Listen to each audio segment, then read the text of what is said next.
Welcome back, y'all. It's the top 10 best video games ever that we played so far on this channel. Where's our little? We need a thingy. Where's our? Welcome back, y'all. It's the top 10 best video games we ever played on this channel. Yeah. So this is another one of our yearly series. Every year we do these 4 videos: top 10 best and worst series and best and worst games. Yeah. So let's get cracking with the top 10 best games ever. Number 10. Gunstar Superheroes on the Game Boy Advance. GBA, Gunstar Superheroes. That's correct. And why is this game so great? Well, we liked this game because it had a lot of different levels. It was pretty unique throughout the game. Yeah, it had them 16-bit graphics on the Game Boy Advance. And it was pretty neat. It had like a lot of, my base said, unique levels. Sometimes the world was spinning. Sometimes, you know. The little chickens. You had to rescue the chickens and they loved you. Yeah. So it's basically a remake or a reimagining or a sequel or a remake or whatever you want to call it from the first game. But so much was changed that if you played the first one, this one's definitely worth playing. Yeah, it had new bosses. A lot of new bosses. New areas. I think like the board game section, they made that part longer. That part was huge. It was a casino this time, not a board game. Yeah. Yeah. So they expanded upon it. There's 2 different characters which actually play different this time. Instead of collecting weapons in the game, you already have 3 of them. Or 4, sorry. You power them up. But different than the first one, so if you didn't play it yet and you like the first one, this one's definitely worth playing. Game Boy Advance, Gunstar Superheroes. Run and gun. Check it out. Number 9. Blaster Master Zero on the Switch. Yeah, Blaster Master Zero on the Switch. Now also on the Xbox One and the PlayStation 4. Yeah. Originally it was digital only back in 2017, but now it's actually physically released by limited run, so you can, in theory, get a physical copy of it if you can find it. But anyway, back to the game. Why is it so good? Well, it kind of brought back the series. I mean, Blaster Master kind of disappeared for a while, and then it came back with this game. Well, Blaster Master Overdrive was the last game released, I believe, which was On the another remake. Yeah, on the Wii. And then this one came out, which is also another remake, but at least they changed the graphics to 16-bit look.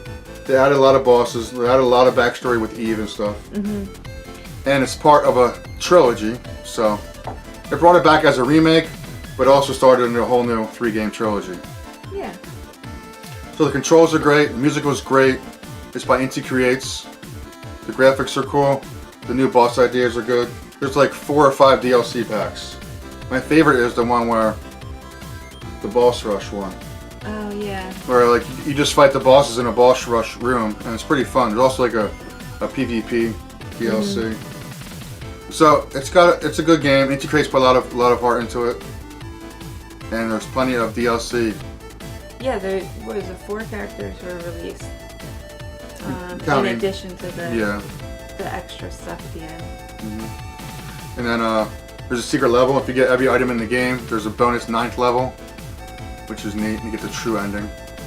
So, Blaster Master Zero on the Switch is a great game. It's now also on other consoles. You can get it by limited run if you can find it. There it is. Blaster Master Zero. And next on the list is number 8. Contra Shattered Soldier. Heck yeah, bro. Back to some 2D side-scrolling. This was PS2? Correct. Yeah, so this is the revival of it. Back to Konami after the PS1 games. After Appaloosa just took a dump on those 2 Contra games, Konami said, bruh, what are you doing? We gotta make it. And they made a banger. It's called Shattered Soldier. Look at these graphics. 2D side-scrolling, no 3D crap. Just straight up graphics with big-ass bosses. Yeah. Nice weapons. We got a new weapon arrangement. It was pretty neat, and it also had that ranking system where you had the different endings based on how you scored. Well, at the end of the level, you got some kind of rank, like A, B, C, or an S ranking. And the better you did, it actually unlocked more levels. So the game is extremely hard. It's 2-player game simultaneous, which all Contra games should be. But the better you did, the farther you got in the game, and you got extra levels and things like that. Yeah. And there's tons of bosses in the game. There's tons of content. It's really cool.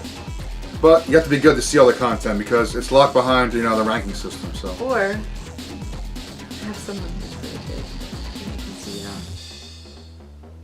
all. Bro, I used the Game Shark. I don't have the skills to do that. Look, I got most of the way through it. It's hard to beat the entire game. Like, you have to have like a perfect run. You can't die. You can't miss any enemies. Yeah. I forget how it ranks it, but it ranks on times you've died, times you've continued, enemies killed. You pretty much have to kill everything in the game and never die. That sounds pretty easy. Yeah. So there's three different weapons in the game. Instead of like dropping pods like normal Contra, you start with all the weapons. There's 3 different weapons, and each have, I think, 2 different shots, so it's like 6 weapons total. So basically, you're supposed to use those weapons at the correct time and the correct situations to try and pass the bosses. So, had a full-fledged cutscene with a story. It had Bill Reiser was, of course, the main character, and then Lucia was second player. Shattered Soldier, back to a good old 2D side-scrolling Contra run-and-gun action. Yeah. Check it out. Number 7. DuckTales on NES. Everybody's favorite NES game, DuckTales. It was a good one. Yep.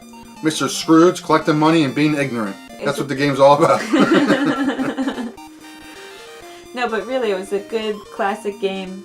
It was fun to play. Good sounds, music throughout the game. Konami. I mean, whoa, sorry to insult you. Capcom.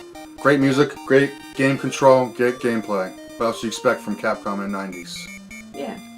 So it's like 5 levels. I think 5 levels, yeah. Each level has a boss at the end. Like the first time you play the game, it might take you a little bit longer, but once you know the path, how you're going, it's kind of a quick game. Well, if you know the game, you can beat it in 10-15 minutes. Yeah. But first time you're playing it, it's a little bit mazy. Like the moon level is kind of like a maze when you're inside that spaceship. You don't really know where to go. And there's hidden stuff. There's 2 hidden $1 million treasures you can get. There's also 3 endings, which I forgot to mention. So there's a normal ending, a good ending if you get 10 million plus, and there's a bad ending, which is the hardest one to get. That's getting no money. Yeah. Extremely hard because money's everywhere. So you have to like get exactly 6 million and then use this special life replenishing thing that costs 3 million to use. I'll do a video on it to show you guys how to get it because it's interesting that the worst ending is the hardest one to get. But it's a very good game. Like my base said, solid platformer, music, graphics, gameplay. Capcom got it all down. In case you don't have a Nintendo, it was re-released, reimagined on the Xbox 360. And then once again they re-released it on that thing, what was it called? The Afternoon Collection? Oh, yeah. Has a time trial thing like that on it. So there's many ways to play it. There's also a Game Boy version. But this specific entry is the Nintendo version because it's the best. And that's DuckTales. Number 6. Blaster Master on the NES. Damn right. This is the best Blast Master game that there is. The original. OG. Yeah. Because it was the most unique out of all of them. Yeah. It was, well, yeah. It was 8 levels long, and each level you got to go in the car to explore, and then you get out as Jason and go kill some bosses. So. Yeah, it was so good that they kind of made all the other games similar to that one. Started off too good and had nowhere to go. Yeah. Made the best game right away. So, the sound quality is awesome. It's from Sunsoft. They have great music. I love the soundtrack. The control in the car somehow is very, very tight. Like you think of a car jumping around would be kind of awkward, but the gameplay and controls are very good for this game. It's a fun game, and you're exploring around a lot, getting out as Jason. Yeah, you're platforming as the car in a 2D, which is weird, and then the Jason part is the actual overhead exploring. So it's really neat. Big, huge bosses in the NES game. Basically, the object of the game is to explore as Jason to get parts for your car, which allows you to go to new areas and finally get to the last area and beat the Overlord. Great game. It's pretty hard. Even nowadays that I can beat it, it's still very hard because there is no saves and I think 3 or 4 continues maybe. Then you beat. Game over, dude. Yeah. You have to remember where everything is so you're not dying in the process. You have like 3 lives and then 3 continues or something like that. Either way, dude, it's limited, so if you don't know what you're doing, you're probably going to have to replay it a few times in the beginning. Especially the damn lobster boss.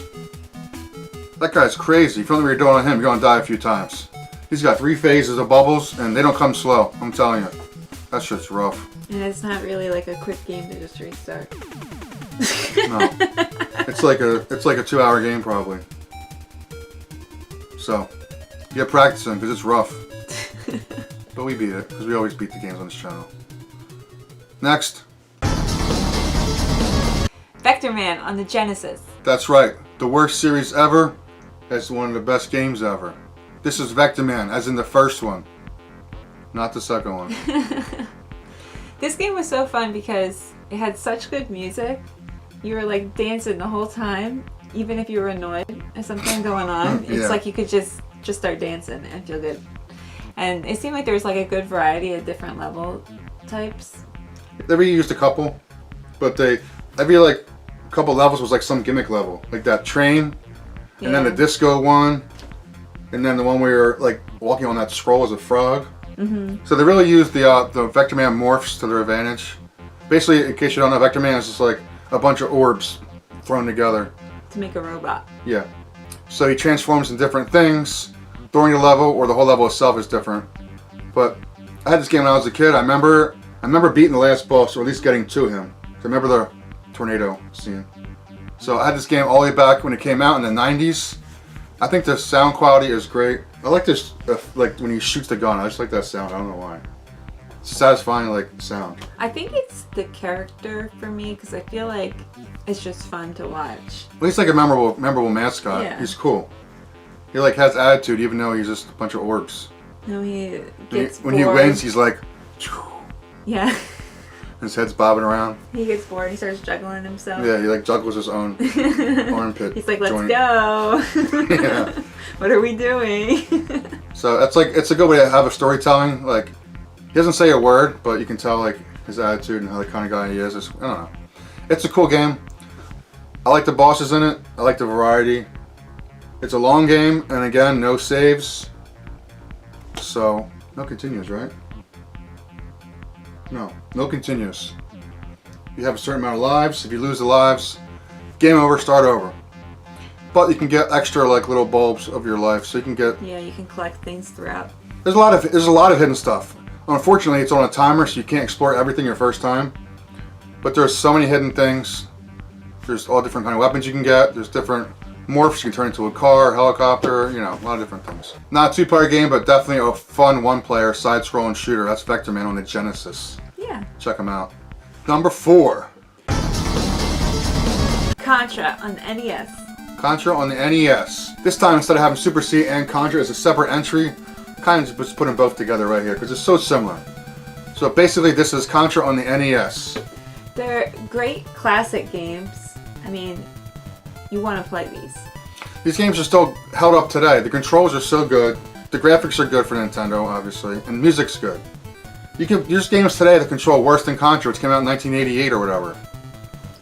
I mean, the gameplay and the controls are spot on. If you die in that game, you can't blame nothing but yourselves. Except for me, I got excuses. That's right. Yeah. But it's 2 players simultaneous, which is always fun. It's the first game we played in the channel together, me and my bag. Yeah, it's a really fun game to play with somebody else. It's crazy hard, no saves, a couple continues, but if you must, you can use a cheat code. Yeah, Which I don't do lives. because I beat it without dying. No cheating. So, Contra on the NES, 8 levels, side-scrolling. Each level has a cool boss at the end, including the final boss, the heart. Good game. I know you've heard of it. If you didn't, what the frig, dude? Go get it. Play it. What the frig, dude? Go get it. And the sequel, Super C. Also, just as good as Contra. So that's the 4th game. Contra on the NES. Moving on to number 3. Gunstar Heroes on the Genesis. Gunstar on the Jenny. What about it? Well, this was a good game. It had a lot of interesting levels, interesting bosses, huge bosses. Well, the one that I keep thinking of when I think of this game is 7th Force. Yeah. And how all the bosses changed. Like there was 7 of them, but you only played 5 of them. Depending on what difficulty you're on. Yeah. So as you can see here, this is a side-scrolling shooter, which I guess we're a fan of on this show. This is 2 players simultaneous. You got red and blue are the characters. They both act the same. Basically, there's weapons in the game that drop, and you can combine them to make different weapons. So the play style can vary very much depending on what weapons you want to use. Yeah. And it's also got like a little melee in it. You can throw people and kick people. It's pretty much got everything in it. So Gunstar Heroes, as you can see, is a side-scrolling shooter, 2D side-scrolling shooter, 2 players simultaneous, and they can play at the same time. Yeah, it was a unique game, and it was pretty challenging too. Damn right it was challenging. Now bass time. Hey! So it's a lot of different levels. There's even a flying level in the game, which was cool. Yeah. Yeah. And they also had that board game level where you had to fight Oh, yeah, all that of was those fun. different Well, you didn't have to, but they always made you miss and go back to the beginning. Yeah. That's a cool concept in a video game, is to have a board game where each square is like a little mini boss. So that's Treasure. That's Gunstar Heroes. Great company, great game. Check it out on the Genesis. It's getting expensive. Number 3. But what isn't? Yeah. What's number 3? That was number 3. That's number 3. Gunstar Heroes on the Genesis. Check it out. Run and gun action. Awesome music, awesome graphics. But that's Treasure, so that's what we expect. Coming in number 2 is what? Contra 3, Alien Worlds. Damn right it is. Contra 3 on the SNES. This is one of the best games, I think, on Super Nintendo. This is probably everybody's top 10 Super Nintendo game lists. At least action related. Yeah. 2D, side-scrolling shooter, 2 players simultaneous. After we got Contra and Super C, we got Operation C, and then we got the Contra Force game. And then Konami said, Super Nintendo, here you go. Contra 3. It's got the overhead sections. We'll have the side-scrolling sections like normal, and then the overhead, which I'm not really a fan of. Those we could do without. But they had to use the Mode 7 graphics. The Super Nintendo, they had to use the hardware capabilities. To be honest, Contra 1 had the 3D perspective. Contra Super C had the overhead. And this one had the more overhead. But my favorite of the 3 is Super C. But anyway, this game had tons of bosses. There's like multiple bosses now per level. So there's tons of boss fights. Yeah. New weapons. You have a bomb this time. You actually hold 2 weapons, remember, and switch between them. Yeah, my Belos ports. Gotta pose for the camera. Yeah, you gotta pose on that spot here with the fire, otherwise you're like, do you even play this game? So it was only 6 levels, which sounds short, but the levels are so long and there's so many boss fights per level. Yeah, and the graphics were really good in this game. This is like optimal sprite graphics, you know. Don't get much better than this for sprites. So, but it's awesome. I mean, it's so ridiculously crazy and over the top. Like the one time you're hanging onto a missile and fighting. Yeah, that was nuts. You're on motorcycles during the one scene. You're hanging off of like the wires in the other scene, or the whatever, not wire, but you know what I'm saying. So anyway. With the fire coming up. Yeah. Yeah, that part too. So over the top action, being a slow point in the entire game, beginning to end, fun, boss fights, action packed. It's Konami in the 90s. They were king. And now, we won't talk about that. So. Slot machine king. Yeah, slot machines. Yeah, great. So if you never played it, Contra 3 on the Super Nintendo is definitely a must play for any kind of Contra fan or side-scrolling fan. It's awesome. Yeah. And it's cool to watch too. Yeah, it's like watching an action movie. And the number 1 best video game we've ever played on this channel is what? Contra Hardcore on the Genesis. Damn right. Contra Hardcore, my favorite game in the world. Well, so far. That we played on this channel. Yeah. Contra Hardcore on the Sega Genesis. Why is it so badass? Yeah, this one was cool because you Damn had right. different characters, different weapons. 4 characters, each have their own specific weapon. That's 16 weapons. Some are homing, some are strong, some are close range. Awesome. And then, as you're playing, you could pick different paths you took you to different endings, That's different right. bosses, and so many different ways that you could play this game, and you could just play it over and over again. branching paths and multiple endings in the early 90s. This game had it for an action game, not even an RPG. Yeah. And like the different endings had different bosses. Yeah. There's like 4 different end bosses in this game, depending on where you go or something. There's that hidden like arena type thing where you fight those 3 little mini bosses. With the little shopping cart. Yeah. So the game is much longer than traditional Contra games, I would say. Just up to this point, it's probably the longest one, right? Yeah. It's only like 8 levels or so, or 6 levels, depending on where you go. But the levels are much longer. And we thought Contra 3 had a lot of boss fights. This game is nothing but boss fights. Yeah. You kill a couple guys, take 5 steps as a boss. Take 5 more steps as another boss. And they're all really imaginative, like the guy on the bridge where he's pulling the bridge up and down. Yeah, the guy that comes up out of the trash, he's just spinning around, made out of trash. Yeah, that level's cool. So there is tons of boss fights, tons of replayability because you can play the game 4 different times to see different endings, 4 or 5 different times. But the game is hard as heck, that's for sure. There's I think 5 continues, and then that's it. I can no death run it. I can't. Well, I did. I got all the way to the final boss and the best ending and died. I was like really mad because it's not that hard. The final boss is not that hard, depending on which way you go. But it's a fun game. It's the best game we played in this channel so far. That's Yeah. Contra Hardcore on the Sega Genesis. We'll see you guys in a few days.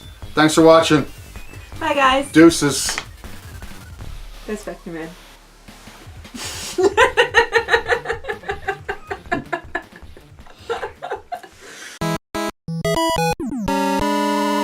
So it's a very unique game. What was I saying? Melee. Sorry, start PewDiePie just everything. called me on the phone, but I'm not talking to him right now. Are you trying to start YouTube drama? PewDiePie, I'm calling you out. How come you put the same video up and you got more views than we got? Yeah. We How used come a better title. I get 100 views and you get 100 million? It's obviously got something to do with some conspiracy in the whole world. Yeah. What do you know Susan personally or something? Cutting all that crap.